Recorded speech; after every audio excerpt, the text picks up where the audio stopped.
Hello bachcho, let's read the question. The question says two syringes of different cross section without needle filled with water are connected with a tightly fitted rubber tube filled with water. Diameters of the smaller piston and the larger pistons are 1 cm and 3 cm respectively. If a force of 10 Newton is applied to the smaller piston, then the force exerted on the larger piston is option A 30 Newton, option B 60 Newton, option C 90 newton, option D 100 newton. तो अगर हम questions को ध्यान से देखें तो यहाँ पे टू सीरीज है, क्रॉस सेक्शन एरिया डिफरेंट है, एक के ऊपर अगर फोर्स वैल्यू गिवन है तो दूसरे के ऊपर जो फोर्स है उसे हमें कैलकुलेशन करना है।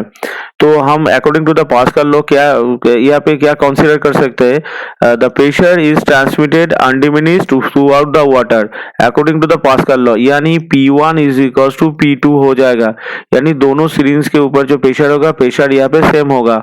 तो हम यहाँ पे लिख सकते हैं F1 by A1 is equals to F2 by A2, जहाँ पे F1 कॉमा F2 फोर्सेस क्या होगा, ये फोर्सेस ऑन द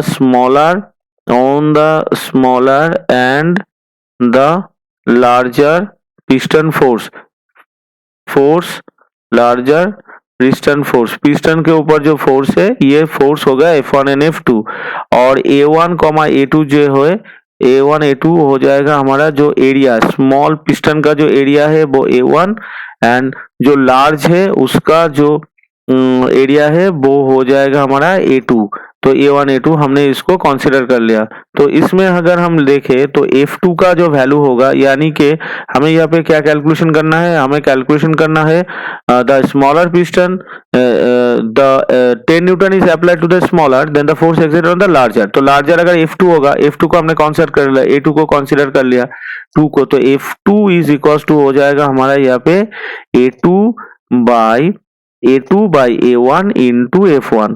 तो F2 इज इक्वल्स टू क्या होगा, अब A क्या होगा, इसका डायमीटर कैलकुलेटेड है तो हम इसको लिख सकते हैं पाई D1 D2 pi D2 square by 4, और नीचे लिख सकते हैं पाई D1 square by 4 into F1, ये लिख सकते हैं।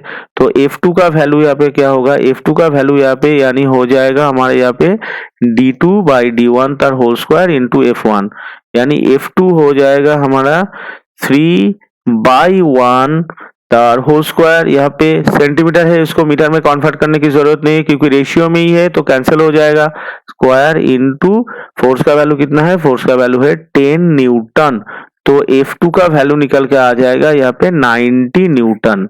तो ये हो गया हमारा F2 का वैल्यू, यानी अगर स्मॉलर पिस्टन के ऊपर फोर्स है 10 न्यूटन तो जो लार्जर पिस्टन होगा उसके ऊपर फोर्स आएगा ऑप्शन सी यानी 90 Newton. Hope you all understood it well, best of luck, thank you.